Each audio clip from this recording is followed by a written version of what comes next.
Day 141. 2 Samuel chapter 22 and 23. Psalm chapter 57. Sometimes the greatest lessons in life do not come from comfort. They come from caves, from battles, from betrayal, from seasons where people misunderstand you, abandon you, or secretly hope you fail. Today, David is revealed at a very mature stage of his life. He had fought wars, survived enemies, endured betrayal, made mistakes, and experienced God's mercy again and again. What makes these chapters special is that David was no longer speaking as a young shepherd boy trying to become king. He was speaking as a man who had seen life deeply. Sometimes in life, your secret place can become your strongest place. David wrote a song while hiding in a cave from Saul, a future king, hiding like a criminal. Anointed by God, yet sleeping in caves. Chosen for greatness, yet running for survival. Be merciful unto me, O God. Yea, in the shadow of thy wings will I make my refuge. David did not allow the cave to become a place of bitterness. He turned it into a place of worship. Most people complain in hidden seasons. David prayed in his. Many people are in emotional caves.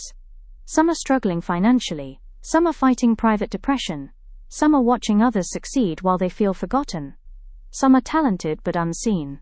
Some are leaders carrying silent burdens nobody notices. The cave season can feel humiliating. But David teaches us something powerful. A hidden season is not always a wasted season. Sometimes God develops people in isolation before revealing them publicly. The cave taught David dependence. The cave taught David patience. The cave taught David how to trust God without applause. Many people want platforms, but they avoid preparation. They want visibility without character building. But in life, some lessons can only be learned in hidden places. Sometimes your unemployment season becomes the place where you discover creativity. Sometimes your lonely season teaches you emotional maturity.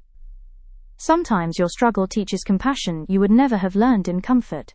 The cave may not feel good, but it can become a classroom. And one day the same story you cried through may become the testimony that helps somebody else survive. Next, David sings a long song of victory after God delivered him from enemies. For by thee I have run through a troop, by my God have I leaped over a wall. It did not say there were no walls. It did not say there were no enemies. The obstacles still existed. But pressure revealed strength David did not know he had. That is one of life's strangest truths. Pressure does not always destroy people.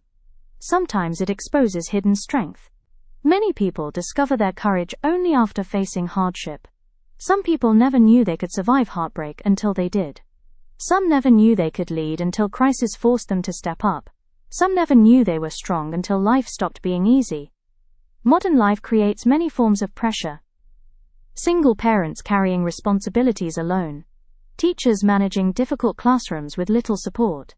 Business owners struggling through financial uncertainty. Young people battling anxiety while pretending to be fine online. Pressure can either break you or reveal you. David understood that victory was not the absence of battle. Victory was having God's strength inside the battle. And sometimes the reason God allows certain challenges is because there are abilities inside you that comfort would never uncover. Gold is tested in fire. Athletes are built through resistance.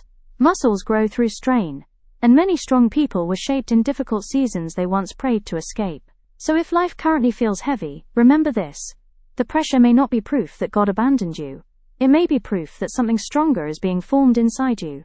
We go on to read about David's mighty men.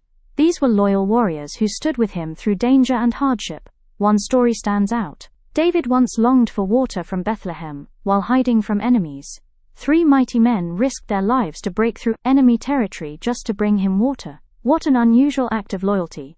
These men were not helping David because he was perfect. They were helping him because they believed in him. One dangerous mistake people make today is trying to succeed completely alone. Social media often celebrates independence so much that people begin to think needing others is weakness.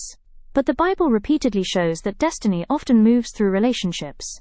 Even David, a king, warrior, and leader, needed people. Behind many successful people are unseen supporters. Mentors, friends, faithful staff, encouraging spouses, prayerful parents, loyal colleagues.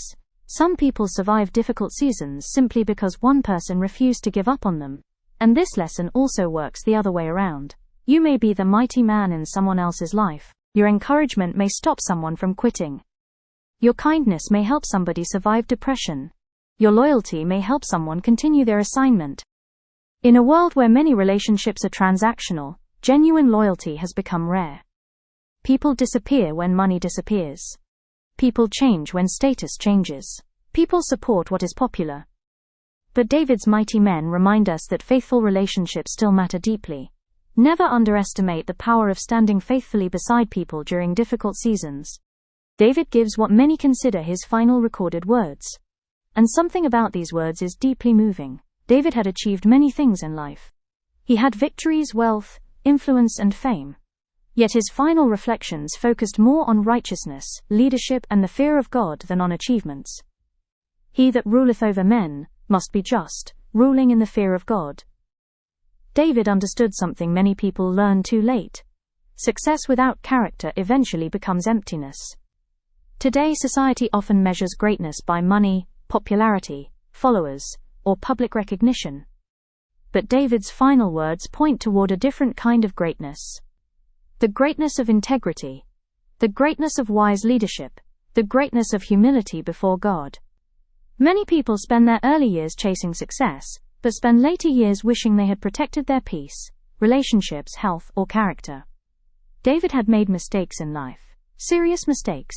But by this stage his reflections had matured. And that is an important lesson. Maturity is not pretending you never failed. Maturity is learning from failure and becoming wiser. As people grow older, their lives should produce wisdom, not just achievements.